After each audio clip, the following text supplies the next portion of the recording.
व्याख्यामुद्रां करसरसिजैः पुस्तकं शङ्खचक्रे बिभ्रद्भिन्नस्फटिकरुचिरे पुण्डरीके निषण्णः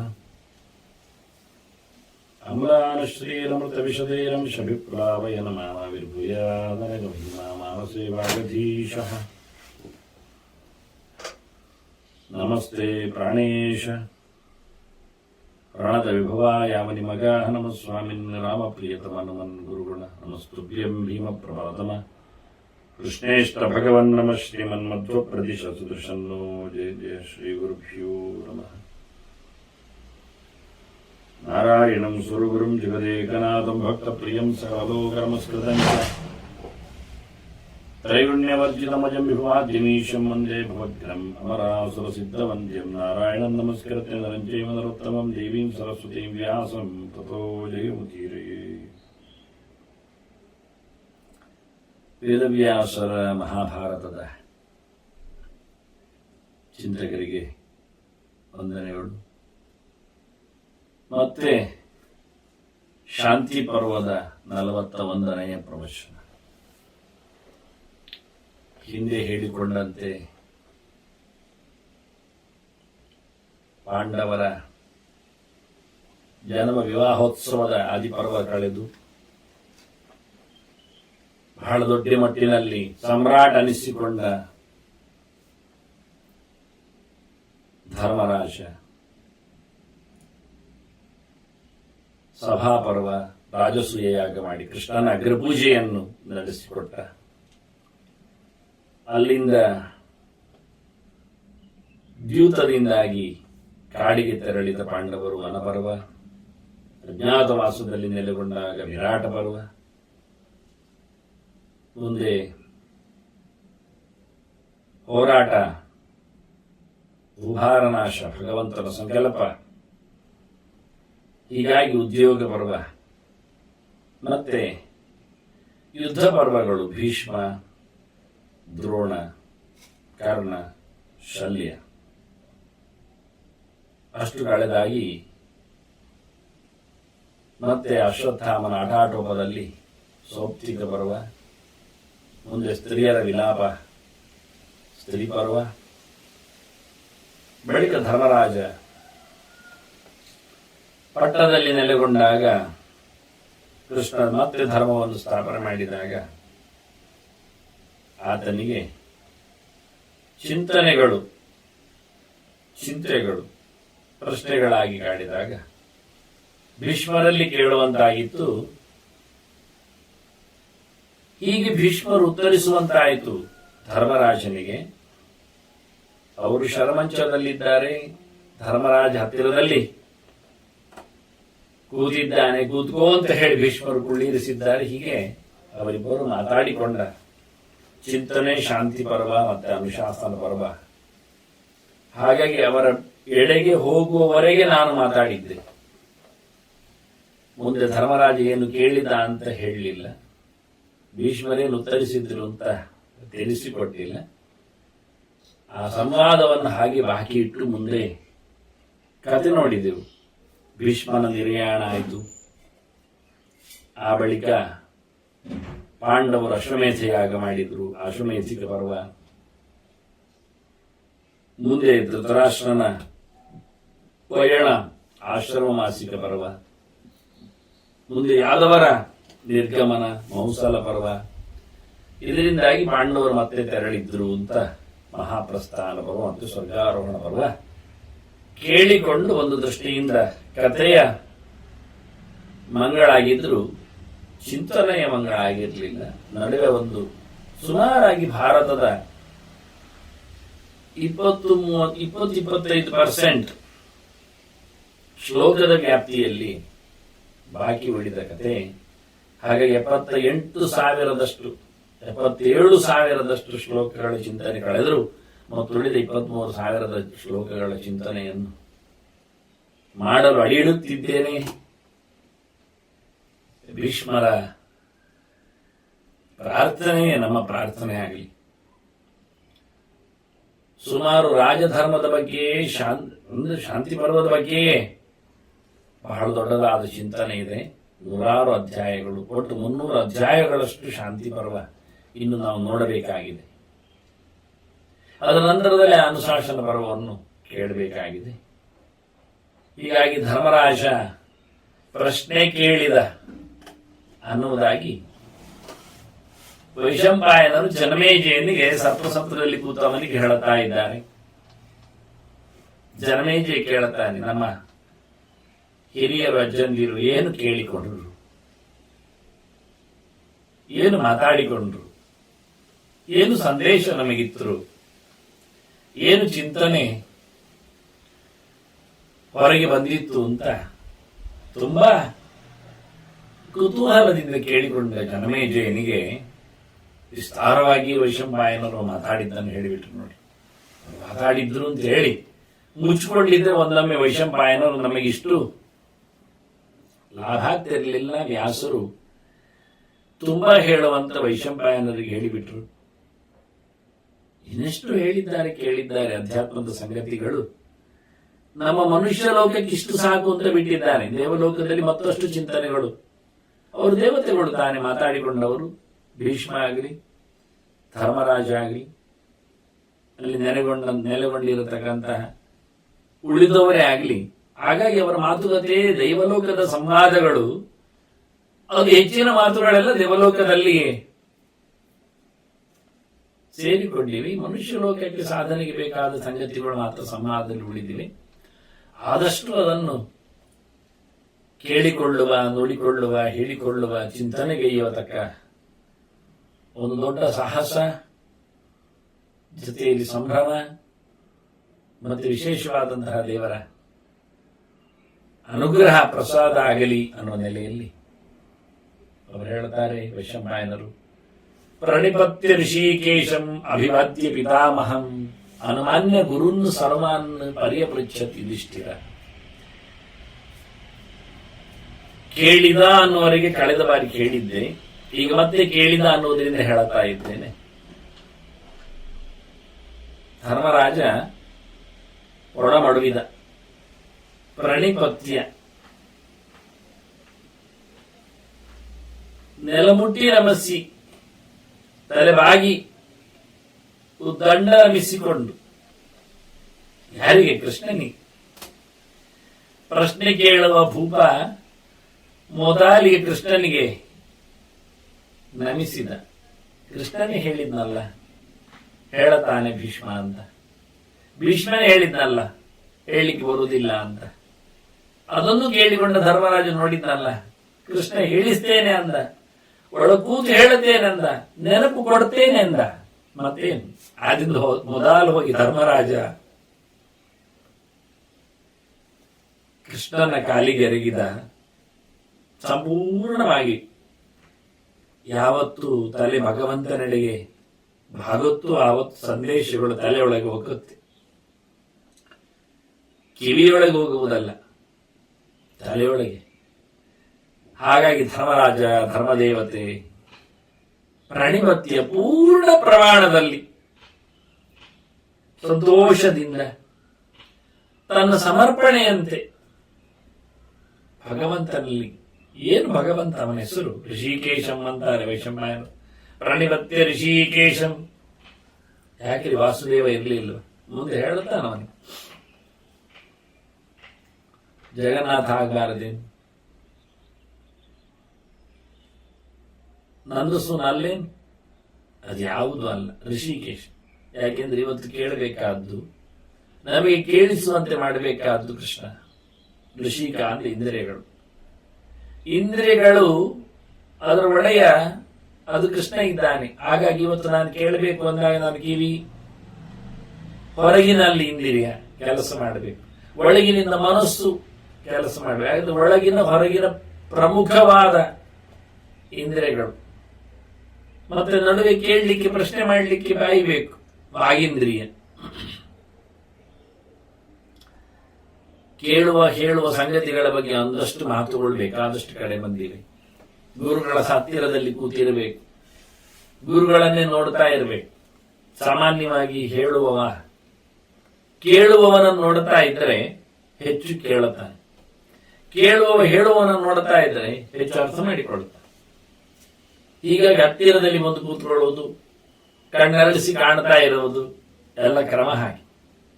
ಖಾಲಿ ಕಣ್ಣು ಮಾತ್ರ ಕೇಳುವುದಲ್ಲ, ಕಿವಿಯ ಜೊತೆಯಲ್ಲಿ ಮೈ ತುಂಬ ಕಣ್ಣಾಗಿ ರೋಮಕುಂಭಗಳು ಕೇಳುವುದುಂಟಂತೆ. ಆ ಶಬ್ದದ ತರಂಗಗಳು, ಉಪದೇಶದ ಗೆರೆಗಳು ಮೈಯನ್ನು ಮುಡುತ್ತಾವೆ, ಮಾತಾಡಿಸ್ತಾವಂತೆ. ಇಡೀ ದೇಶದಲ್ಲಿ ತತ್ವಾಭಿಮಾನಿಗಳು ತುಂಬಿದ್ದರಿಂದ ಎಲ್ಲರೂ ಕೇಳುತ್ತಾರೆ, ಇವರಿಗೆ ಕೇಳಿಸ್ತಾರೆ. ಅದನ್ನು ಕೇಳುವುದು ಅಂದ್ರೆ ಸಣ್ಣ ಕೆಲಸ ಅಲ್ಲ. ಅದಕ್ಕಾಗಿ ಎಲ್ಲ ಇಂದ್ರಿಯಗಳು ತಯಾರಾಗಬೇಕು, ಕೈಕಾಲುಗಳು ಆಸನಬದ್ಧವಾಗಬೇಕು. ಅವುಗಳು ಸ್ಟ್ರೈಕ್ ಮಾಡಿದ್ರೆ, ಗಲಾಟೆ ಮಾಡಿದ್ರೆ ಕಿವಿ ಕೊಟ್ಟು ಕೆಲಸ ಆಗುವುದಿಲ್ಲ. ಅತ್ತ ಹಸುವೆ, ಇತ್ತ ಬಾಯಾರಿಕೆ, ಇತ್ತ ಒಳ್ಳೆ ರೀತಿಯ ಉಸಿರಾಟ. ಹಾಗಾಗಿ ಎಲ್ಲ ಇಂದ್ರಿಯಗಳು ಚೊಕ್ಕವಾಗಿದ್ರೆ ಕೇಳುವುದು ದೊಡ್ಡ ತಪಸ್ಸು ಅನಾಯಾಸವಾಗಿ ಆಗುತ್ತೆ. ಇಲ್ಲಾದ್ರೆ ಹಿಂಸೆ ಆಗುತ್ತೆ, ದೊಡ್ಡ ಹಿಂಸೆ ಆಗುತ್ತೆ. ಹೇಳುಗನೋ ಹೇಳಬಹುದು ಹೇಗೆ ಬೇಕು ಹಾಗೆ, ಆದರೆ ಕೇಳುಗನಲ್ಲಿ ಬಹಳಷ್ಟು ತಪಸ್ಸಬೇಕಾಗತ್ತೆ, ತುಂಬಾ ಎಚ್ಚರ ಆಗಿರ್ಬೇಕಾಗತ್ತೆ, ಕಷ್ಟಪಡಬೇಕಾಗತ್ತೆ. ಅದನ್ನ ಅಧ್ಯಯನ ಅಂದ್ರೆ ದೊಡ್ಡ ಮಟ್ಟಿನ ಬಹಳ ಕಷ್ಟ ಸಾಧ್ಯವಾದ ತಪಸ್ಸು ಅನಿಸ್ತದೆ. ಹೀಗಾಗಿ ತಯಾರಿಕೆಗಾಗಿ ಮೊದಲು ಹೇಳ್ತಾನೆ ಧರ್ಮರಾಜ, ಕೃಷ್ಣ ನನ್ನ ಎಲ್ಲ ಇಂದ್ರಿಯಗಳಲ್ಲಿ ನೆಲೆಗೊಡು. ಯಾಕೆ ಧರ್ಮರಾಜನಿಗೆ ಯೋಚನೆ ಇದೆ ಸಂಕಲ್ಪದಲ್ಲಿ, ಯಾವಾಗ ಇದು ಕೃಷ್ಣಾರ್ಪಣ ಅಂತ ಗೊತ್ತಿದೆ ಅವನಿಗೆ, ತುಂಬಾ ಕೇಳಲಿಕ್ಕುಂಟು ಅಂತ ಗೊತ್ತಿದೆ ಅವನಿಗೆ, ಕೇಳಬೇಕು ಅಂತ ಗೊತ್ತಿದೆ, ಕೇಳಲಿಕ್ಕಿದೆ ಅಂತ ಅವನಲ್ಲೇ ಇದೆ. ಇದು ಅವನ ಸಂಕಲ್ಪ. ಎಷ್ಟು ಕೇಳ್ತಾನೆ ನಮಗೇನು ಗೊತ್ತು, ನಾವು ನೋಡಿಕೊಂಡದ್ರಿಂದ ಗೊತ್ತು ಕೇಳಿಸ್ತಾ ಇದ್ದ ಅಂತ. ಆದ್ರೆ ಆರಂಭದ ಹತ್ತಿರದಲ್ಲಿ ಅದನ್ನ ಧರ್ಮರಾಜ ತಯಾರಾಗಿದ್ದಾನೆ. ಕೃಷ್ಣನಲ್ಲಿ ಹೇಳ್ತಾನೆ, ಕೃಷ್ಣ ಕೇಳಲಿಕ್ಕಿದೆ, ಎಲ್ಲ ಇಂದ್ರಿಯಗಳಲ್ಲಿ ನೀನು ಕೂತ್ಕೊಳ್ಬೇಕು. ಹೇಳುಗನಲ್ಲಿ ಕೂತಿದ್ದಿ ಗೊತ್ತು ಧರ್ಮರಾಜನಿಗೆ. ಮಾತಾಡಿ ಆಯ್ತು ಸಂವಾದದಲ್ಲಿ. ಭೀಷ್ಮನಲ್ಲಿ ಕೃಷ್ಣನೇ ಹೇಳಿದ, ನಾನೇ ಹೇಳುತ್ತೇನೆ ಮಾರೇ ನಿನ್ನೊಳಗೆ ಅಂತ. ಭೀಷ್ಮ ಒಪ್ಪಿಕೊಂಡ, ನೀನೇ ಹೇಳ್ತೀಯ, ಆದ್ರೆ ನಾನೇನು ಸಮಸ್ಯೆ ಅಲ್ಲ. ಈಗ ಧರ್ಮರಾಜ ಏನ್ ತಿರುಗಿಸಿದ, ಕೃಷ್ಣ ನೀನು ನನ್ನೊಳಗೆ ಕೂತ್ಕೊಂಡು ಕೇಳಬೇಕೀಗ, ನನಗೆ ಕೇಳುವಂತ ಆಗಬೇಕು. ಅವತ್ತು ಅವತ್ತು ವಕ್ತಾರಂ. ಎಷ್ಟು ಚೆನ್ನಾಗಿದೆ ನೋಡಿ. ಶಿಷ್ಯನ ಪ್ರಾರ್ಥನೆ ಹೇಗಿತ್ತು, ನನ್ನೊಳಗೆ ಬಾ ದೇವರೇ, ಸದ್ದಿನ ಮೂಲಕ ಬಾ, ಉಪದೇಶದ ಮೂಲಕ ಬಾ. ಮತ್ತೆ ಅವತ್ತು ವಕ್ತಾರಂ ಇವ ಪ್ರಾರ್ಥನೆ, ದೇವರೇ ಹೇಳುವುದರೊಳಗೂ ಒಳಗೋಗು ನೀನು. ಅವನು ನನಗೆ ಅನುಗುಣವಾಗಿ ಹೇಳುವಂತಾಗಲಿ, ಅವನು ಹೇಳಿದ್ದು ಕೇವಲ ಕೇಳುವಂತಾಗಲಿ ಅಂತ ಹೇಳಲಿಕ್ಕೆ ಎಷ್ಟು ಚೆನ್ನಾಗಿದೆ ನೋಡಿ. ಗುರು ಶಿಷ್ಯರಿಬ್ಬರಲ್ಲಿ ಭಗವತ್ ಪ್ರವೇಶ ಆಗಿ ಭಗವತ್ ಚಿಂತನೆ ಅವತರಿಸಬೇಕು. ಅದನ್ನು ಗೊತ್ತಿದ್ರೆ ಧರ್ಮರಾಜ ಪೂರ್ಣವಾದ ಇಂದ್ರಿಯಗಳನ್ನು ಭಗವಂತನಿಗೆ ಸಮರ್ಪಿಸುತ್ತಾ, ಕೃಷ್ಣ ನನ್ನೊಳಗೆ ಪೂರ್ಣನಾಗಿ ನಿಂತು ನನಗೆ ಆ ಜ್ಞಾನದ ಲಾಭ ಆಗುವಂತೆ ಮಾಡುವಂತೆ ಕೇಳಿಕೊಳ್ಳುತ್ತಾನೆ. ಪ್ರಣಿಪತ್ಯ ಋಷಿಕೇಶಂ ಅಭಿವಾದ್ಯ ಪಿತಾಮಹ. ಭೀಷ್ಮರಿಗೆ ಸುತ್ತು ಒಂದು ಪ್ರದಕ್ಷಿಣೆ, ಅಭಿವಾದ್ಯ ಅಭಿತಃ ವಂದನಂ ಕೃತ್ವ ಅಂತ ಸುತ್ತಲೂ ನಮಸ್ಸಿ ಅಜ್ಜನಿಗೆ ತಲೆ ಬಗ್ಗಿಸಿ ಕೇಳುತ್ತಾ ಇದ್ದಾನೆ ಚಿಂತನೆಯನ್ನು. ಧರ್ಮಜ ಯೋಗ್ಯತೆಯಲ್ಲಿ ಯಮನೇ ಇದ್ದಾನೆ, ಸೂರ್ಯಸಮ ಇದ್ದಾನೆ, ಭೀಷ್ಮ ವಸು ಅವನಿಂದ ಎಷ್ಟೋ ಯೋಗ್ಯತೆಯಲ್ಲಿ ಕಿರಿಯ. ಆದ್ರೆ ಕೃಷ್ಣನ್ ಇವತ್ತು ಪ್ರತಿಷ್ಠೆ ಅವನಲ್ಲಿ ಆಗಿದೆ ಅಂತ ಹೇಳಿ ಅವನಿಗೆ ಎಲ್ಲೆಡೆಯಿಂದ ನಮಸ್ಕಾರವನ್ನು ಸಮರ್ಪಿಸಿ ಅನುಮಾನ್ಯ ಗುರುವನ್ನು ಸರ್ವಾನ್ ತನ್ನ ಹಿರಿಯರನ್ನೆಲ್ಲ ಕೇಳಿಕೊಳ್ಳುತ್ತಾನೆ, ಅವರನ್ನೆಲ್ಲರನ್ನು ಗೌರವಿಸುತ್ತಾನೆ. ಅವರಿಗೆ ಅನುಗುಣವಾಗಿ ಅನುಮಾನ್ಯ ಅನುಸರಿಸಿ ಯೋಗ್ಯತೆಯಂತೆ ಅವರಿಗೆ ಕೈ ಮುಗಿದು ಕೇಳಿಕೊಂಡು ಹಿರಿಯರನ್ನೆಲ್ಲ ಅವರೆದುರು ತಾನು ಸಣ್ಣವನಿದ್ದೇನೆ, ಋಷಿಗಳೆಲ್ಲ ಬಂದು ನೆಲೆಗೊಂಡಿದ್ದಾರೆ, ಅವರೆದುರು ಪ್ರಶ್ನೆ ಕೇಳುವುದೆಂದ್ರೆ ಏನು ಅಂತ ಅಹಂಕಾರ, ಗರ್ವ, ಉದ್ದಾಟತನ ಅಲ್ಲ. ಅವರಿಗೆಲ್ಲ ಅವರೆಲ್ಲರಿಗಿಂತಲೂ ತಾನು ಸಣ್ಣವ ಅಂತ ಹೇಳುತ್ತಾ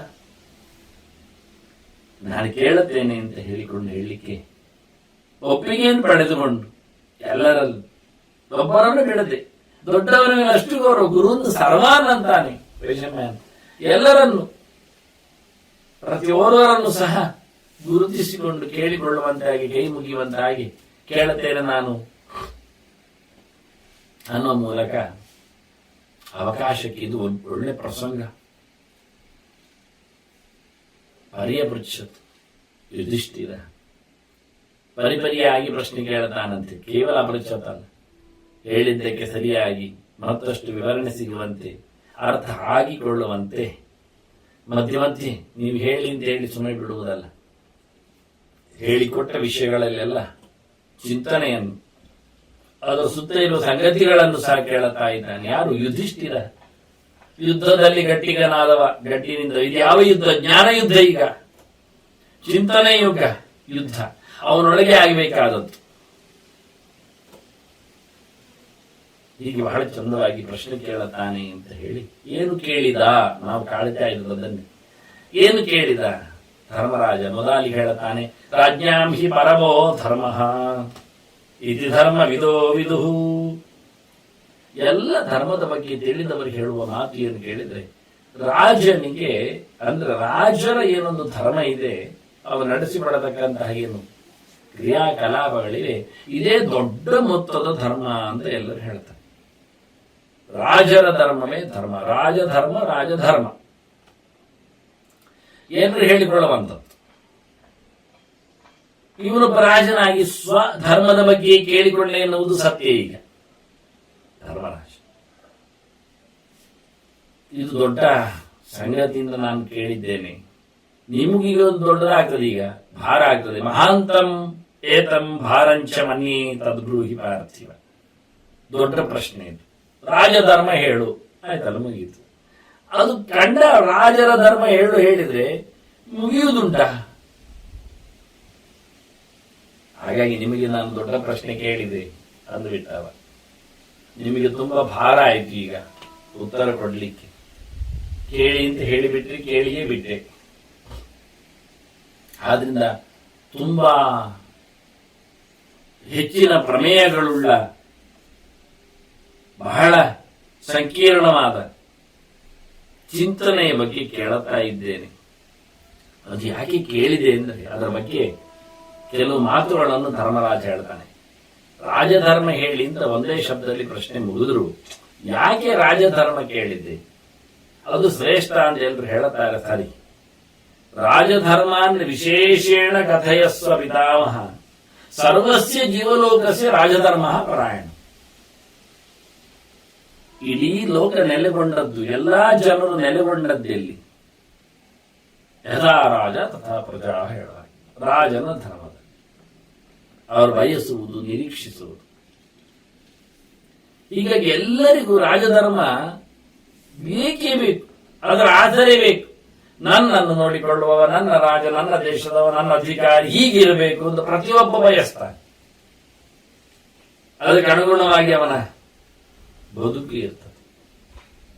ಆದ್ರಿಂದ ನನಗೆ ರಾಜಧರ್ಮವನ್ನು ಪೂರ ಹೇಳಿ, ರಾಜಧರ್ಮಾನ್ನ ವಿಶೇಷೇಣ ಕಥಯಸ್ವ, ಸ್ಪೆಷಲ್ ಆಗಿ.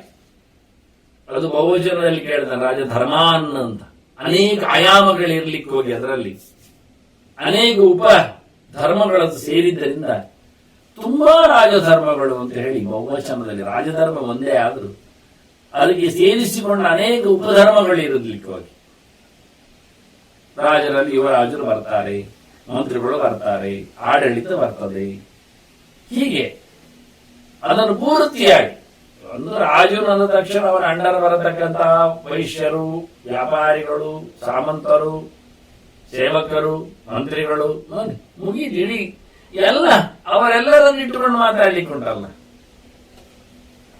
ರಾಜ ಒಬ್ಬ ಮಂತ್ರಿಯನ್ನು ಎಂತವನನ್ನು ಆಯ್ಕೆ ಮಾಡ್ಬೇಕು ಎನ್ನುವುದು ಮಾತು ಬಂದ್ರೆ ಅಲ್ಲಿ ಮುಗಿದೋಯ್ತು. ಮತ್ತೆ ಸೆಲೆಕ್ಷನ್ ಕಮಿಟಿ ಬರ್ತದೆ.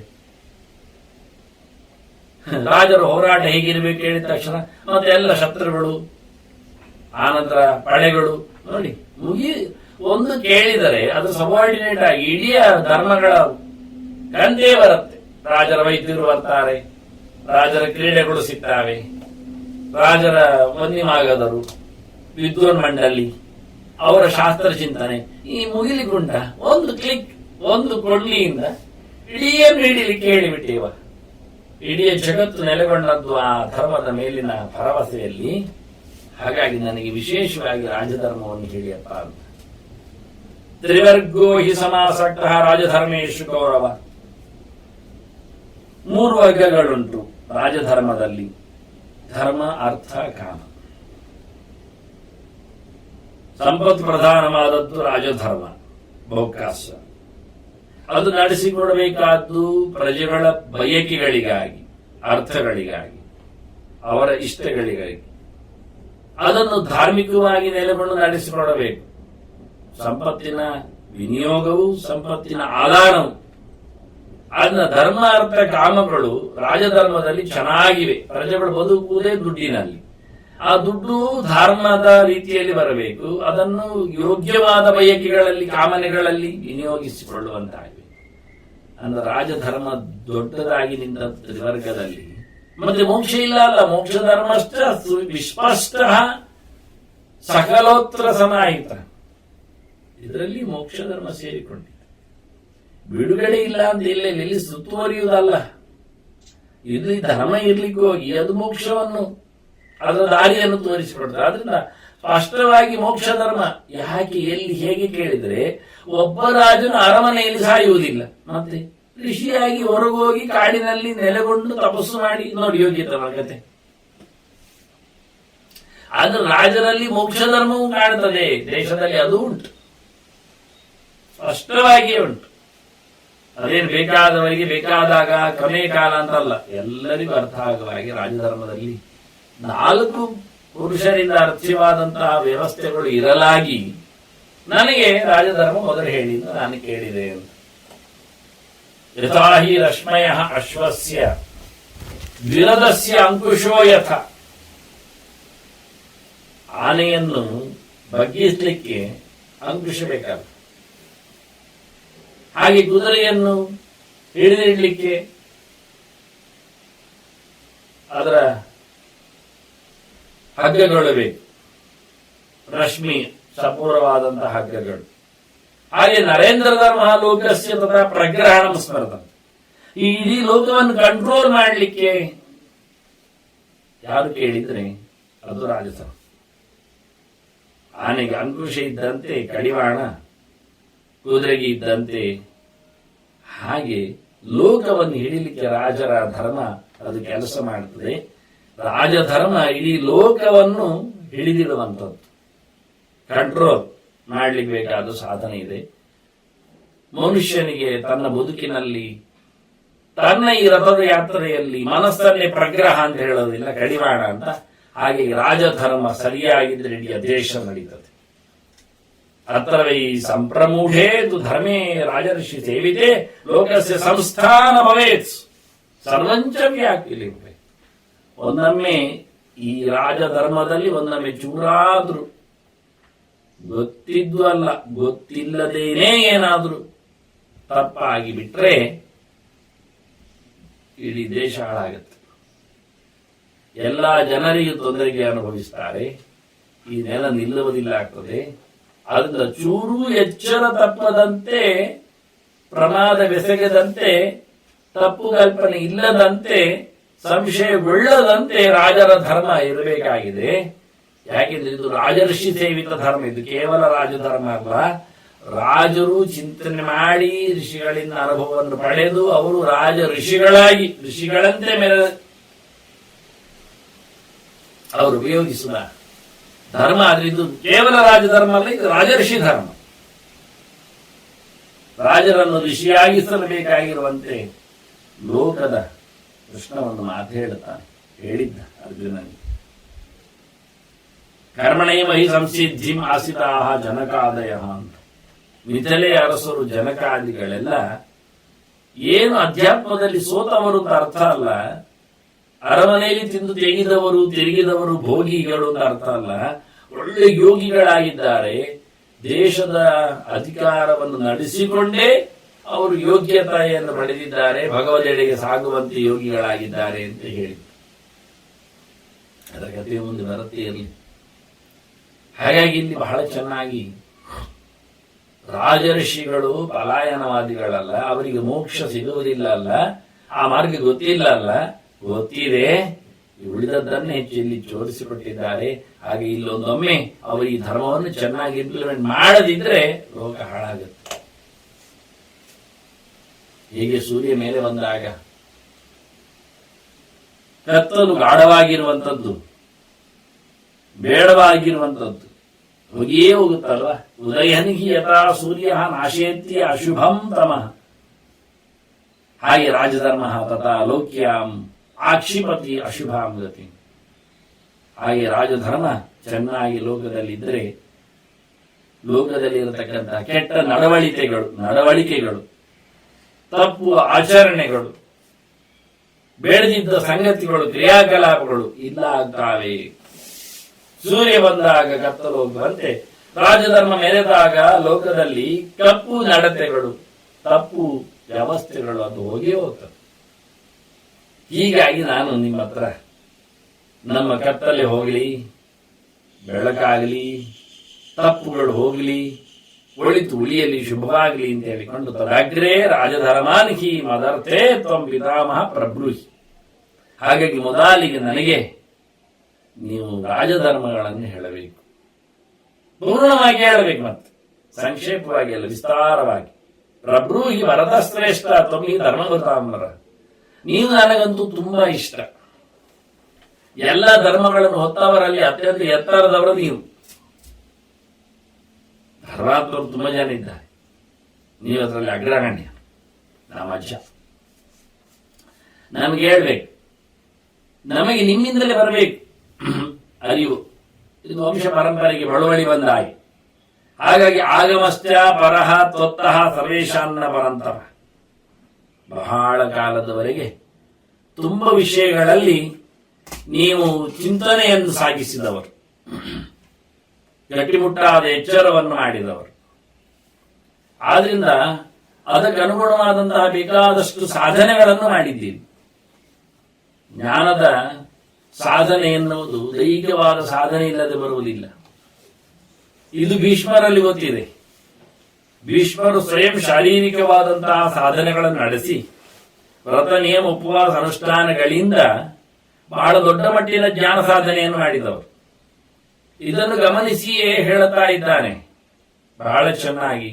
ಧರ್ಮರಾಜ ಓ ಪರಂತಪ ಅಂತ ಕರೆದು ಭೀಷ್ಮರನ್ನು, ಅತ್ಯಂತ ಎತ್ತರದ ಸಾಧನೆ ಮಾಡಿದವರು ನೀವು, ಜ್ಞಾನದ ಸಾಧನೆಯನ್ನು ನಡೆಸಿಕೊಟ್ಟಿದ್ದೀರಿ. ಹಾಗಾಗಿ ನಮಗೆ ನೀವು ನಿಮ್ಮ ಸೊತ್ತನ್ನು ಕೊಡಿ, ನೀವೇ ತಿಳಿಸಿಬಿಡಿ. ನಮಗೆ ನಿಮ್ಮಿಂದಲೇ ಬರಬೇಕು, ನಿಮ್ಮಲ್ಲಿಂದಲೇ ಬರಬೇಕು ಅಂತ ಹೇಳಿ ಆಗಮಶ್ಚ ಪರಹ. ಒಂದು ಅಂಶದಲ್ಲಿ ನೋಡಿಕೊಂಡ್ರೆ ಶಬ್ದ ಪ್ರಪಂಚವೇ ನೀವು, ಸಿದ್ಧಾಂತಗಳ ಮೇರು ವ್ಯಕ್ತಿ ನೀವು. ಅದರಿಂದಾಗಿ ನಾನು ನಿಮ್ಮಿಂದ ಕೇಳುತ್ತೇನೆ, ನಮಗೆಲ್ಲ ನೀವೇ ಆ ಎತ್ತರದ ಚಿಂತನೆಯನ್ನು ಕೊಡಮಾಡಿ. ಭವಂತಂ ಹಿ ಪರಂಭೂತೋ ವಾಸುದೇವ ಅಭಿಮನ್ಯತೆ. ಏನು ಕೃಷ್ಣನು ನಿಮ್ಮನ್ನು ಬಹಳ ದೊಡ್ಡ ಬುದ್ಧಿಮಂತ ಅಂತ ಗುರುತಿಸ್ತಾನೆ ಅಂತ ಹೇಳ್ತಾನೆ. ಇದು ಪ್ರೈಸಿಂಗ್. ಧರ್ಮರಾಜ ಭೀಷ್ಮನನ್ನು ಹೇಳ್ತಾನೆ ಎಷ್ಟು ಚೆನ್ನಾಗಿ ಅಂದ್ರೆ, ಕೃಷ್ಣನು ಒಪ್ಪಿದ ವ್ಯಕ್ತಿ ನೀವು. ಈಗಾಗಲೇ ಕೃಷ್ಣ ಹೇಳಿದ ಭೀಷ್ಮರಲ್ಲಿ ನಿಂತು ಹೇಳುತ್ತೇನೆ ಅಂತ. ಹಾಗಾಗಿ ಧರ್ಮರಾಜ ಹೇಳ್ತಾನೆ ನೋಡಿ, ಕೃಷ್ಣನಿಗೆ ಎಷ್ಟು ಇಷ್ಟ. ಕೃಷ್ಣನು ನಿನ್ನನ್ನು ಒಳ್ಳೆಯ ಜ್ಞಾನಿಯನ್ನಾಗಿ ಪ್ರೀತಿಸ್ತಾನೆ. ಇಲ್ಲಿ ಎದುರಲ್ಲಿ ಆದ ಕತೆ ಅದು ಭೀಷ್ಮನಿಗೂ ಗೊತ್ತು ಬಿಡಿ. ಆದ್ರೆ ಹೊರಡುವ ಮುಂಚೆ ಕೃಷ್ಣ ಒಂದು ಕತೆ ಮಾಡಿದ್ದಲ್ಲ. ಸಭೆಯಲ್ಲಿ ಕೂತಾಗ ಒಮ್ಮೆಲೆ ಕೃಷ್ಣ ಗಂಭೀರನಾದ. ಆ ತಕ್ಷಣವೇ ಧರ್ಮರಾಜ ಕೇಳಿದ, ಕೃಷ್ಣ ಏನು ಸಮಸ್ಯೆ ಆದಾಗಿ ಉಂಟು? ಸಮಸ್ಯೆ ಏನಿಲ್ಲ, ಭೀಷ್ಮ ಇನ್ನು ಹೊರಟ್ರೆ ಜ್ಞಾನ ಮತ್ತೆ ಇಲ್ಲ ಆಗ್ತದಲ್ಲ ಅಂತ ಹೇಳಿ ನಾನು ಯೋಚನೆ ಮಾಡಿದೆ ಅಂತಾನೆ. ಇದನ್ನಿಲ್ಲಿ ತಿಳಿಸ್ತಾನೆ.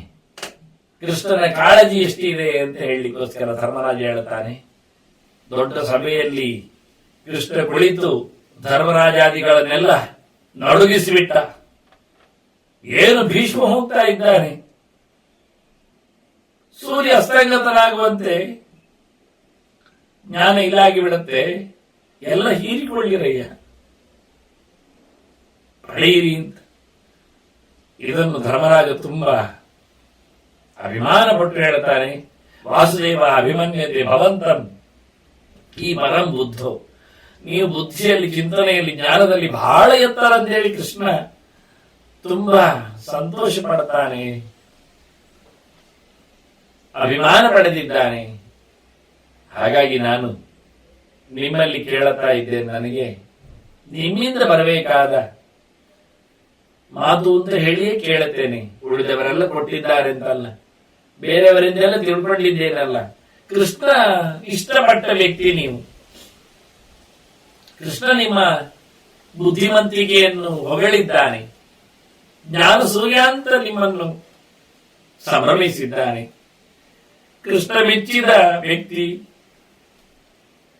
ಕೃಷ್ಣ ಇಷ್ಟಪಟ್ಟ ಜ್ಞಾನಿ ಅಂದಾಗ ಎಷ್ಟು ಚಂದ ಹೇಳಿದ್ದ ಕೃಷ್ಣ ಅರ್ಜುನಲ್ಲಿ, ಜ್ಞಾನಿ ಪ್ರಿಯತಮೋ ತೋಮೆ ಅಂತ. ಉದ್ಧವನಲ್ಲಿಯೂ ಸಹ ನನಗೆ ತುಂಬಾ ಇಷ್ಟ ತಿಳಿದವನು ಅಂತ. ಹಾಗಾಗಿ ಭೀಷ್ಮನನ್ನು ತುಂಬಾ ಇಷ್ಟಪಟ್ಟು ಕೃಷ್ಣ ಭೀಷ್ಮ ಅಗ್ರ ಪೂಜೆ ಮಾಡಿಸಿದ್ದಾನೆ ಅಂತ ಹೇಳಿ ಸ್ವಾರ್ಥದಲ್ಲಿ ಕೃಷ್ಣ ಭೀಷ್ಮನನ್ನು ಮೆರೆಯಿಸಿದ್ದಲ್ಲ, ಭೀಷ್ಮ ಸ್ವಯಂ ಜ್ಞಾನವನ್ನು ಪಡೆದಿದ್ದಾನೆ ಹೇಳಿ ಕೃಷ್ಣನಿಗೆ ಹೆಮ್ಮೆ. ಅವನೇನು ಅಗ್ರ ಪೂಜೆ ಮಾಡಿಸಿದ್ದಾನೆ ಅಂತ ಹೇಳಿಕೊಂಡು ಅವನು ರಣರಂಗದಲ್ಲಿ ಸಂಹಾರ ಮಾಡುತ್ತೇನೆ ಎಂದು ಓಡಿಬಿಟ್ಟದ್ದಲ್ಲ. ಹಾಗಾಗಿ ಬಹಳ ಅದ್ದೂರಿಯಾಗಿ ಭೀಷ್ಮನ ಜ್ಞಾನದ ಎತ್ತರದಲ್ಲಿ ಭಕ್ತ ಮಾಡಿದ ಪ್ರತಿಜ್ಞೆ ಉಳಿಸುವ ಅಂತ ಹೇಳಿ ಆಯುಧ ಎತ್ತಿ ಹಿಡಿದ. ಅಷ್ಟು ಪ್ರೀತಿ ಜ್ಞಾನಿಯ ಮೇಲೆ. ಆ ಜ್ಞಾನದಿಂದಾಗಿ ಭಕ್ತಿ ಮುಳುಗಟ್ಟುತ್ತೆ. ಆದ್ರೆ ಕೃಷ್ಣನಿಗೆ ಒಬ್ಬ ಭೀಷ್ಮ ಭಕ್ತ, ಭೀಷ್ಮ ಒಬ್ಬ ಮಹಾಜ್ಞಾನಿ. ಇದರಲ್ಲಿ ಬಹಳ ಚೆನ್ನಾಗಿ ಧರ್ಮರಾಜ ಹೇಳಿ ಕೇಳಿದ. ನೋಡಿ ಎಷ್ಟು ಚೆನ್ನಾಗಿತ್ತು. ಕೃಷ್ಣ ಮೆಚ್ಚಿದ ವ್ಯಕ್ತಿ ನೀವು ಅಂತ ನಾನು ಕೇಳುತ್ತೇನೆ ಹೇಳಿದ್ರಿಂದ ಭೀಷ್ಮನು ಅನುಭವ ತುಂಬಿಕೊಂಡು ದೊಡ್ಡನೆಯ ನಮಸ್ಕಾರ ನಡೆಸಿ ಮಂಗಳ ಹಾಡಿ ಧರ್ಮ ಪ್ರವಚನ ಮಾಡುತ್ತಾನೆ. ನಮಗಿದು ಭೀಷ್ಮ ಮಾಡಿದ ಧರ್ಮ ಪ್ರವಚನದ ಮಂಗಳಾಚರಣೆ. ನಮಗಿನ್ನು 20,000 ಶ್ಲೋಕಗಳ ಚಿಂತನೆಯನ್ನು ಮುಗಿಸುವಲ್ಲಿ ಇದು ನಮಗೆ ಮಂಗಳ ಆಗಬೇಕು. ನಮೋ ಧರ್ಮಾಯ ಮಹತೆ, ನಮಃ ಕೃಷ್ಣಾಯ ವೇಧಸೆ, ಬ್ರಾಹ್ಮಣೇಭ್ಯ ನಮಸ್ಕೃತ್ಯ ಧರ್ಮಾನ್ ವಕ್ಷ್ಯಾಮಿ ಶಾಶ್ವತಾನ್. ಜ್ಞಾನಿಗಳ ಸಾಲಿಗೆ ನಾನು ಮಣಿದು ಮಾತಾಡ್ತೇನೆ ಅಂತ ನೋಡಿ ಭೀಷ್ಮ. ಮೊದಲಿಗೆ ಹೇಳುತ್ತಾನೆ, ಧರ್ಮ ದೇವತೆಗೆ ಕೈ ಮುಗಿದಿದ್ದೇನೆ ಅಂತ. ನಮೋ ಧರ್ಮಾಯ ಮಹತೆ, ದೊಡ್ಡ ಧರ್ಮಕ್ಕೆ ಇದೋ ನನ್ನ ಮೊದಲ ವಂದನೆ ಅಂತ ನೋಡಿ. ಧರ್ಮ ದೇವತೆಗೆ ಯಾವುದಲ್ಲಿ ಹೇಳುತ್ತಾನೆಯೋ ಆ ಅಭಿಮಾನಿಗೆ. ಧರ್ಮ ಯಾರು? ಭಗವಂತನೇ ಅಲ್ವಾ? ಹಾಗಾಗಿ ಧರ್ಮರೂಪನಾದ ಭಗವಂತನಿಗೆ ಸತ್ಯಂ ಪರಂ ಧೀಮಹಿ ಇದ್ದಾಗೆ ಧರ್ಮ ಪ್ರೋಜ್ಜಿತ ಕೈತವೋತ್ತರ ಪರಮಃ ಅಂತ ಹೇಳಿ ಸತ್ಯಂ ವದ ಧರ್ಮಂಚರ ಅಂತ ಹೇಳ್ತಾ ಧರ್ಮೋ ಧರ್ಮ ವಿದುತ್ತಮ ಅಂತ ಹೇಳಿ ಭಗವಂತ ಅನೇಕ ರೂಪಗಳ ಹೆಸರುಗಳಲ್ಲಿ ಅಲ್ಲ. ಆದ್ದರಿಂದ ಭಗವಂತನಿಗೆ ಬಹಳ ವಿಶೇಷವಾಗಿ ಇಡೀ ಜಗತ್ತನ್ನು ಹೊತ್ತವನಿಗೆ, ಇಡೀ ಚಿಂತನೆಯ ಕೇಂದ್ರನಿಗೆ ಮೊದಲು ವಂದಿಸಿ ನಮೋ ಧರ್ಮಾಯ ಮಹತೆ. ಪ್ರತ್ಯಕ್ಷವಾಗಿ ಇಲ್ಲಿ ಕೃಷ್ಣ ಇದ್ದಾನೆ, ಹೇಳ್ತೇನೆ ಅಂತ ಹೇಳಿದ್ದಾರೆ. ಒಳಗೆ ನಿಂತು ನೆನಪಿಸಿ ಹೇಳ್ತೇನೆ ಅಂತ ಪೂರಾ ಭರವಸೆ ಕೊಟ್ಟಿದ್ದಾನೆ ಕೃಷ್ಣ. ಹಾಗಾಗಿ ಕೃಷ್ಣನಿಗೆ ನಮಸ್ಕಾರ ಮಾಡಿದ. ನಮಃ ಕೃಷ್ಣಾಯ ವೇಧಸೆ. ನಾಚಿಕೆ ಆಗ್ಬೇಕು ನಮಗೆ. ಯಾಕೆಂದ್ರೆ ಓಡಿ ಬಂದು ಕೃಷ್ಣ ಭೀಷ್ಮ ಮಲಗಿದ್ದಾನೆ, ಬಾಣದ ಮೈ ಅವನದ್ದು. ಅದರ ಕಾಲು ಹಿಡಿದು ಕೃಷ್ಣ ಅಜ್ಜ ಅಂತ ಹೇಳ್ತಾ ಇದ್ದಾರೆ ತಲೆ ಬಗ್ಗಿಸಿ. ಭೀಷ್ಮ ಒಳಗಿಂದ ಕೃಷ್ಣ ಅಂತ ಜಪ ಮಾಡ್ತಾ ಇದ್ರೆ ಹೊರಗಿನಿಂದ ಕೃಷ್ಣ ಅಜ್ಜ ಹೇಳಿ ಕಾಲು ಮುಟ್ಟಿದ್ದಾನೆ. ಎಷ್ಟು ಗಮ್ಮತ್ತಾಗ್ಬೇಕು ನೋಡಿ. ಈ ಕೃಷ್ಣ ಅವನಿಗೆ ನಮಸ್ಕಾರ ಹೇಳ್ತಾನೆ. ಎಲ್ಲರೆದುರು ನೋಡಿ ಕೇಳಿ. 800 ವರ್ಷದ ಭೀಷ್ಮ 80ರ ಹತ್ತಿರದಲ್ಲಿ ಕೃಷ್ಣನಿಗೆ ಕೃಷ್ಣ ಜ್ಞಾನಿಗಳ ಅರಸ, ಸರ್ವಜ್ಞ ಮೂರ್ತಿ, ಇದೋ ನಿನಗೆ ನಮಸ್ಕಾರ. ಯಾಕೆಂದ್ರೆ ನಾನು ಧರ್ಮದ ಬಗ್ಗೆ ಹೇಳ್ತೇನೆ, ಮಾತಾಡ್ತೇನೆ ಅಂತ. ಸಭೆ ಸಮಾವೇಶ ಸೇರಿದೆ, ಋಷಿಗಳು ರಾಶಿ ಇದ್ದಾರೆ, ಪಾಂಡವರೆಲ್ಲ ಇದ್ದಾರೆ. ಏನು ನಾಚಿಕೆಯ ಪ್ರಶ್ನೆ ಅಲ್ಲ. ಜ್ಞಾನಕ್ಕೆ ತೂಕದ ಕಲ್ಲು ಇಲ್ಲಲ್ವಾ? ಆದ್ರಿಂದ ಕೃಷ್ಣನಿಗೆ ನಮಸ್ಕಾರ ಮಾಡೋದ್ರಲ್ಲಿ ಏನು ಮುಲಾಜಿಲ್ಲ ನೋಡಿ. ಅವನು ನಾಟಕೀಯವಾಗಿ ಎಲ್ಲರೆದುರು ಮಾಡುವ ನಮಸ್ಕಾರ ಅರ್ಥ ಆಗಿದೆ ಅಜ್ಜ ಅಂತ ಹೇಳಿ ಇವನು ನಿಜವಾಗಿ ಕೃಷ್ಣನಿಗೆ ನಮಸ್ಕಾರ ಹೇಳ್ತಾನೆ. ನಾವು ಕೊನೆಯವರೆಗೂ ಇದನ್ನು ನೆನಪಿಸಿಕೊಳ್ಳಬೇಕು. ಭೀಷ್ಮನ ಪ್ರತಿನಿತ್ಯದ ಈ ಪ್ರವಚನದ ಆರಂಭದಲ್ಲಿ ಭೀಷ್ಮ ಆ ಧರ್ಮಕ್ಕೆ ಮಣಿದ, ಆ ಧರ್ಮದ ಸ್ಥಾಪನೆಯಲ್ಲಿ ನೆಲೆಗೊಂಡ ಕೃಷ್ಣನಿಗೆ ನಮಿಸಿದ ಮಾತು. ಅದರ ಜೊತೆಯಲ್ಲಿ ಸೊತ್ತಿಗೆ ಆಯ್ತಲ್ಲ, ಅರ್ಥಕ್ಕೆ ಆಯ್ತಲ್ಲ, ವಿಷಯಕ್ಕೆ ಆಯ್ತಲ್ಲ, ತಂದವನಿಗೆ ಆಯ್ತಲ್ಲ, ಎತ್ತಿ ಹಿಡಿಯುವವನಿಗೆ. ಮುಂದೆ ಅದನ್ನೆಲ್ಲ ಲೋಕದಲ್ಲಿ ಹೊತ್ತವರು ಇದ್ದಾರೆ. ಬ್ರಾಹ್ಮಣೇಭ್ಯ ನಮಸ್ಕೃತ್ಯ ಅಂತಾನೆ. ನಾನು ಜ್ಞಾನಿಗಳಿಗೆಲ್ಲ ನಮಸ್ಕಾರ ಮಾಡಿ ಹೇಳ್ತೇನೆ, ನನ್ನದೇನು ಹೊಸತಿಲ್ಲ. ಎಲ್ಲ ಹೇಳಿಕೊಟ್ಟದ್ದೇ ಹೇಳ್ತಾ ಇದ್ದೇನೆ, ಹೇಳಿದವರದ್ದೇ ಹೇಳಿದ್ದೇನೆ. ನಿಮಗೆಲ್ಲ ಗೊತ್ತಿರೋ ಸಂಗತಿಗಳನ್ನೇ ಕ್ಲಬ್ ಮಾಡ್ತಾ ಇದ್ದೇನೆ, ಸಂಗ್ರಹ ಮಾಡಿ ಹೇಳುತ್ತೇನೆ ನಾನು ಅಂತ. ಒಟ್ಟು ಮಾಡಿ ಹೇಳುತ್ತೇನೆ, ಇವತ್ತು ಹೇಳುತ್ತೇನೆ. ಅದು ಕೃಷ್ಣ ಹೇಳಿಸ್ತಾನೆ ಅಂತ ಹೇಳುತ್ತೇನೆ, ಧರ್ಮರಾಜ ಕೇಳ್ತಾನೆ ಅಂತ ಹೇಳುತ್ತೇನೆ. ಅದಕ್ಕೆ ಎಲ್ಲ ಜ್ಞಾನಿಗಳಿಗೂ ನಮಸ್ಕಾರ ಅಂತ. ಎಂತ ವಿಚಿತ್ರ ವ್ಯಕ್ತಿ ನೋಡಿ ಭೀಷ್ಮ. ಆ ಕಾಲದಲ್ಲಿ ಅವನಿಗಿಂತ ಮಿಗಿಲಾದ ವ್ಯಕ್ತಿಗಳೇ ಇರಲಿಲ್ಲ. ಎಲ್ಲದರಲ್ಲಿಯೂ, ಜ್ಞಾನದಲ್ಲಿ, ಬಲದಲ್ಲಿ, ಆಯುಷ್ಯದಲ್ಲಿ, ಎಲ್ಲಾ ವಿಷಯದಲ್ಲಿ ನೋಡಿಕೊಂಡ್ರು. ಘಟಿಗ, ಮಹಾಪೌರುಷವಂತ, ದೇವವ್ರತ ಆದವ ಭೀಷ್ಮ ಇದ್ದಾನೆ. ಭಯಂಕರ ಪ್ರತಿಜ್ಞೆ ಮಾಡಿ ತನ್ನ ಬದುಕನ್ನು ಭಗವದೆಡೆಗೆ ಸಾಗಿಸಿಕೊಂಡವ.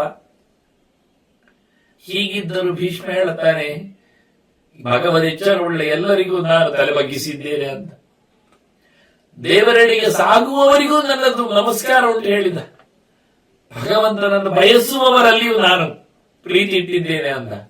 ಏನು ಸೊಗಸು, ಏನು ಸೊಗಸು. ಇವರಿಗೆಲ್ಲ ನಾನು ಋಣಿ ಅಂತಾನೆ.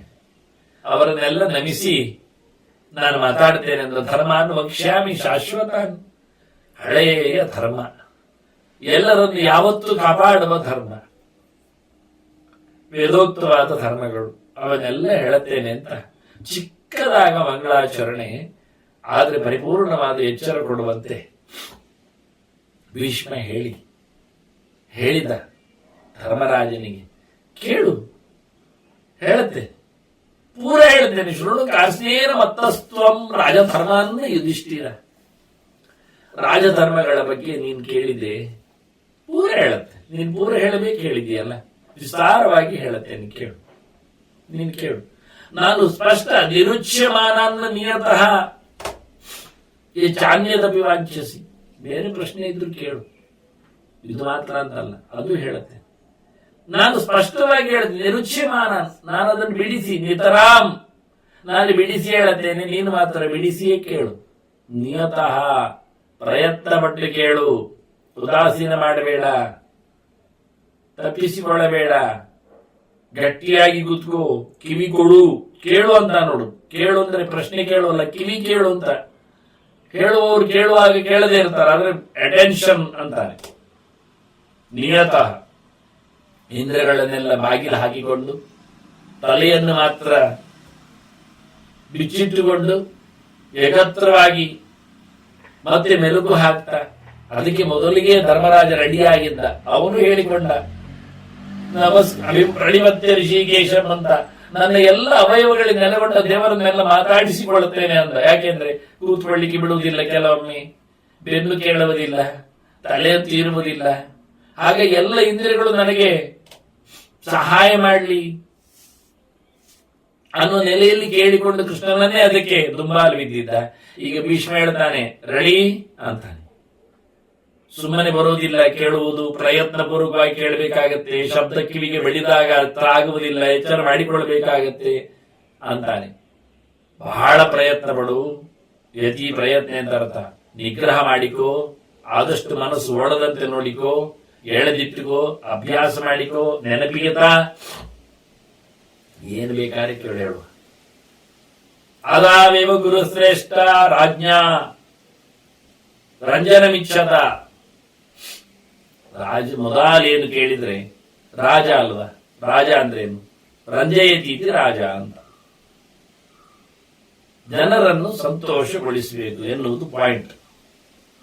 ಇದವನಿಗೆ ಇಷ್ಟ ಆಗಿದೆಯಾ ಕೇಳು ಮೊದಲಿಗೆ. ಒಬ್ಬ ರಾಜನಿಗೆ ತಾನು ರಾಜ ಆಗಬೇಕು ಅಂದಾಗ ಏನಿರಬೇಕು ಅರ್ಥ ಕೇಳಿದ್ರೆ ಜನರನ್ನು ಚೆನ್ನಾಗಿ ಇಷ್ಟಪಡುವಂತೆ ಆಗಬೇಕು, ಇದು ಬೇಕು ಬೇಸಿಕ್. ಜನರು ಇಷ್ಟಪಟ್ರ ಇದರಿಂದ ನೀನು ರಾಜ. ಈಗ ರಾಜನಿಗೆ ಚಾಯ್ಸ್ ಏನು ಕೇಳಿದ್ರೆ ತಾನು ಅಧಿಕಾರದಲ್ಲಿ ರಾಜ ಆಗಬೇಕಾದ್ರೆ ಜನರು ಅವನನ್ನು ಇಷ್ಟಪಡಬೇಕೆನ್ನುವುದು ಮುಖ್ಯ. ನಿನಗೆ ಜನರನ್ನು ಸಂತೋಷಗೊಳಿಸಬೇಕು ಎನ್ನುವ ಇರಾದೆ ಇದ್ರೆ ಅವನು ರಾಜನಾಗ್ಲಿಕ್ಕೆ ಆಗ್ತದೆ. ರಾಜ್ಞಾ ರಂಜನ ಮಿಚ್ಚದ ಆದಾವೇವ ಗುರುಶ್ರೇಷ್ಠ. ಆದ್ರಿಂದ ಜನರನ್ನು ಪ್ರೀತಿಗೊಳಿಸಬೇಕು ಅಂತಿದ್ರೆ ಮೊದಲು ರಾಜ ಏನು ಮಾಡಬೇಕು ಹೇಳಿದ್ರೆ ದೇವತಾನಾಂ ದ್ವಿಜಾನಾಂಚ ವರ್ತಿತವ್ಯಂ ಯಥಾವಿಧಿ. ಅವನು ಪ್ರಜೆಗಳನ್ನು ಚೆನ್ನಾಗಿಡಬೇಕು ಅಂತ ಇಷ್ಟಪಟ್ಟರೆ ಮೊದಲು ದೇವರನ್ನು ಮಾತಾಡಿಸಬೇಕು, ಮತ್ತೆ ತಿಳಿದವರನ್ನು ಕೇಳಿಕೊಳ್ಳಬೇಕು. ಯಾವ ಒಬ್ಬ ರಾಜನಾದ್ರೂ ಕ್ಷೇಮವಾಗಿ ಇರಬೇಕಾದ್ರೆ, ಕ್ಷೇಮವನ್ನು ತರಬೇಕಾದ್ರೆ ಪ್ರಜೆಗಳೊಳಗಿನ ಭಗವಂತನ ಪ್ರೀತಿಗಾಗಿ ಅವನು ಇರುವುದಾದರೆ ಮೊದಲು ದೇವರನ್ನು ಪ್ರೀತಿಸುವಂತ. ಒಬ್ಬ ನಾಸ್ತಿಕನಾದವ ರಾಜನಾಗಲಿಕ್ಕೆ ಯೋಗ್ಯನಲ್ಲ ಭೀಷ್ಮರ ಪ್ರಕಾರದಲ್ಲಿ. ದೇವರ ಸುದ್ದಿ ಇಲ್ಲದೆ ಮೊದಲು ದೇವರಿಗೆ ನೀನು ಕೈ ಮುಗಿ ಅಂತಾನೆ. ದೇವತಾನಾಂ ಅಂತಾನೆ ಬಹುವಚನ, ಕೇವಲ ಒಬ್ಬ ದೇವರಲ್ಲ, ದೇವರ ಎಲ್ಲ ಪರಿವಾರದವರು, ದೇವದೇವತೆಗಳ ಪರಿವಾರದವರ ಯಜ್ಞಯಾಗ ಪೂಜ್ಯ ಪುರಸ್ಕಾರಗಳು ಇಲ್ಲದೆ ಒಬ್ಬ ರಾಜ ಬದುಕಲಿಕ್ಕೆ ಆಗುವುದಿಲ್ಲ ಅಂತ ಮೊದಲು ಹೇಳಿದ. ಇದು ರಾಜನ ಪವರ್. ಯಾಕೆಂದ್ರೆ ಮುಂದೆ ಹೇಳುತ್ತಾನೆ, ವಿಸ್ತಾರವಾದ ಚಿಂತನೆ ಬರುತ್ತೆ ಬಿಡಿ. ಆದ್ರೆ ಈ ಶಬ್ದ ದೇವತಾನಾಂ ದ್ವಿಜಾನಾಂಚ ವರ್ತಿತವ್ಯ ಯಥಾವಿಧಿ ಅಂದ. ಯಥಾವಿಧಿ ಶಾಸ್ತ್ರೋಕ್ತವಾಗಿ ಇಷ್ಟಪಟ್ಟು ಒಟ್ಟಾರೆ ಬಿಟ್ಟಾರೆ ಅಲ್ಲ, ಹೇಗೆ ಶಾಸ್ತ್ರ ಹೇಳಿದೆಯೋ ಹಾಗೆ ದೇವತೆಗಳ ಪೂಜೆ, ಹಾಗೆ ತಿಳಿದವರ ಸನ್ಮಾನ ಅದು ಮಾಡುವುದರಿಂದ, ಮಾಡಿದ್ರಿಂದ, ಯಥಾ ಪ್ರಕಾರ ಅವರನ್ನು ಮೆಚ್ಚಿಸಿದ್ದರಿಂದ, ಪೂಜಿಸಿದ್ದರಿಂದ ಆಗುವುದೇನು ಕೇಳಿದ್ರೆ ಲಾಭ. ಆಂಧ್ರಣ್ಯಂ ಅನನ್ಯಂ ಏತಿ ಧರ್ಮಸ್ಯ, ಅವನು ಧರ್ಮದ ಋಣಮುಕ್ತನಾಗ್ತಾನೆ ವಾಸ್ತವವಾಗಿ. ಇಲ್ಲ ಆದ್ರೆ ಅವನು ಋಣ ಬಾಕಿ ಉಳಿಯುತ್ತೆ. ದೇವರ ಪೂಜೆ ಮಾಡಿ ಬಂದ್ರೆ ಅವನಿಗೆ ಬಾಕಿ ಇಲ್ಲ. ಇಷ್ಟೆಲ್ಲ ದೇವತೆಗಳು ಒಳಗೆ ಕೂತು ಕೆಲಸ ಮಾಡಿದ್ದಕ್ಕೆ ಏನೋ ಒಂದು ಧನ್ಯವಾದ ಕೊಟ್ಟಾಗೆ ಅವರು. ಆದ್ರಿಂದ ಧರ್ಮವನ್ನು ನಡೆಸಿಕೊಡಬೇಕಾದ್ರೆ ಮೊದಲು ದೇವರಣ, ಈ ಬ್ರಹ್ಮರಣ ಇವನ್ನೆಲ್ಲ ಕಳ್ಕೊಳ್ಬೇಕು. ಹೀಗೆ ಮಾಡಿದರೆ ಅವನು ಲೋಕೇನ ಚ ಸಮರ್ಚತೆ, ಪ್ರಜೆಗಳವನನ್ನು ಪ್ರೀತಿಸ್ತಾನೆ. ನೋಡಿಷ್ಟೇ, ಪ್ರಜೆಗಳು ಅವನನ್ನು ಮೆಚ್ಚಲು ಬೇಕಾಗಿರತಕ್ಕ ಕಥೆಯನ್ನು ಕೇಳಿದ್ರೆ ಇವನು ಜ್ಞಾನಿಗಳನ್ನು ಮೆಚ್ಚಿಸಿರಬೇಕು, ಅವರು ಗೊತ್ತಿರತಕ್ಕ ದೇವರನ್ನು ಪ್ರೀತಿಸಿರಬೇಕು. ಭಗವಂತನ ಸಮಾರಾಧನೆ, ಅವನನ್ನು ತಿಳ್ಕೊಂಡವರ ಪುರಸ್ಕಾರ, ಇದು ಎರಡನ್ನು ರಾಜ ಮಾಡಿದರೆ ಅವನಿಗೆ ರಾಜ ಜನರು ಪೂಜಿಸ್ತಾರೆ. ರಾಜ ಜನರಿಂದ ಮೆಚ್ಚುಗೆ ಪಡಿಬೇಕಾದ್ರೆ ಒಂದೇ ವಿಷಯ ಎಂದು ಕೇಳಿದ್ರೆ ರಾಜ ಭಗವಂತನನ್ನು ಪ್ರೀತಿಸಿರಬೇಕು, ಅವನ ಭಕ್ತರನ್ನು ಮೆಚ್ಚಿಸಿರಬೇಕು. ದೇವರನ್ನು ತಿಳಿದವರನ್ನು ಎಂದು ರಾಜನು ಚೆನ್ನಾಗಿ ಇಟ್ಟುಕೊಳ್ಳುತ್ತಾನೋ ಅಲ್ಲಿ ರಾಜನು ಸಹ ಜನರಿಂದ ಮೆಚ್ಚುಗೆಗೆ ಮಾತನಾಗ್ತಾನೆ, ಗೌರವಿಸಲ್ಪಡ್ತಾನೆ, ಪೂಜನೀಯನಾಗ್ತಾನೆ. ಜನರು ರಾಜನನ್ನು ಯಾಕೆ ಪ್ರೀತಿಸುವುದಿಲ್ಲ, ಗೌರವಿಸುವುದಿಲ್ಲ ಅಂದ್ರೆ ರಾಜ ಅವನು ದೇವರನ್ನು ಮೆಚ್ಚಿದವರನ್ನು, ದೇವರನ್ನು ಗೌರವಿಸಲಿಲ್ಲ ಆದ್ರೆ. ಇಷ್ಟೇ ಪ್ರಾಬ್ಲಮ್. ನಾವು ದೇವರನ್ನು ಪ್ರೀತಿಸಿದವರನ್ನು ನಾವು ಮೆಚ್ಚಿಕೊಂಡರೆ ನಮ್ಮನ್ನು ಲೋಕ ಮೆಚ್ಚುತ್ತೆ. ಇದು ಸಣ್ಣದಾದಂತಹ ಒಂದು ವ್ಯಾಪ್ತಿಯನ್ನು ಹೇಳಿದ. ಲೋಕ ಮೆಚ್ಚುಗೆಯನ್ನು ಗಳಿಸಬೇಕಾದ್ರೆ ನೀನು ದೇವರ ಮೆಚ್ಚುಗೆಗೆ ಪಾತ್ರನ, ತಿಳಿದವರ ಗೌರವಕ್ಕೆ ನೀನು ಪಾತ್ರನ. ಅವರನ್ನು ನೀನು ಗೌರವಿಸು, ದೇವರನ್ನು ನೀನು ಆರಾಧಿಸು, ಅದರಿಂದ ನಿನ್ನನ್ನು ಜನರು ಆರಾಧಿಸ್ತಾರೆ. ತಮ್ಮ ಯಥಾವಕಾಶ ತದೇವತಿ ಎನ್ನುವ ಶ್ರುತಿಯ ತತ್ವ. ನೀನು ದೇವರನ್ನು ಆರಾಧಿಸಿದಂತೆ ಲೋಕದ ಜನರು ನಿನ್ನನ್ನು ದೇವರನ್ನಾಗಿ ಪ್ರೀತಿಸ್ತಾರೆ. ನೀನು ಗೌರವಿಸಿದರೆ ದೊಡ್ಡವರನ್ನು, ತಿಳಿದವರನ್ನು, ನಿನ್ನನ್ನು ತಿಳಿದು ಜನರು ಮಾತಾಡಿಸ್ತಾರೆ ಅಂತ ಹೇಳಿ ಲೋಕದಲ್ಲಿ ಪಾಪ್ಯುಲರ್ ಆಗಲಿಕ್ಕೆ ಕಾರಣವಾದ ಎರಡು ಧರ್ಮವನ್ನು ಹೇಳಿದ.